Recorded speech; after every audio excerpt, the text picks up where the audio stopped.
Hello দর্শক, আসসালামু আলাইকুম। কেমন আছেন? জি আলহামদুলিল্লাহ, আমিও ভালো আছি। কোরবানি ঈদে গরুর মাংস খেতে খেতে একদম নাজেহাল অবস্থা। তো আম্মা বাসা থেকে বলল যে বাজার থেকে কিছু মাছ নিয়ে আসিস।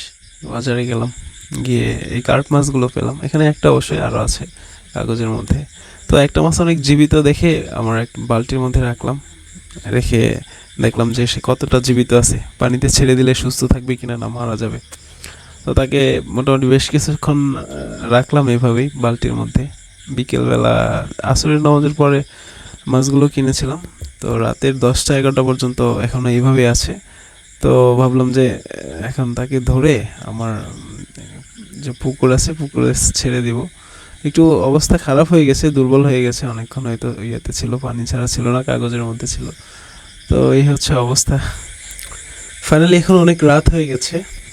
তো আমি আমার এই মাছটাকে ধরে নিয়ে ছেড়ে দেওয়ার জন্য আসলাম। দেখতেই পাচ্ছেন কত সুন্দর মাছটা। এটা এখন আমি এখানে ছেড়ে দিব। দেখে দেখে যাচ্ছি, যদি সাপ থাকে আবার সাপে তো ছোবল মারবে, পরে আরেক ঝামেলায় পড়ে যাবো। তো মাছটাকে ছেড়ে দিই পানির নিচে। এই তো চলে গেছে।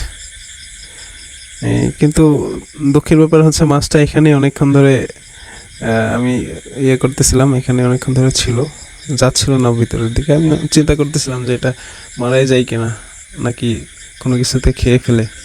এ হচ্ছে অবস্থা। আমি কিছুক্ষণ পরে পরে এটাকে চেক করছিলাম, যদি অনেক রাত হয়ে গেছে। তারপরেও ওই তো নেশা আর কি, ছোটোবেলার অভ্যাস, মাছ দেখলেই ভালো লাগে।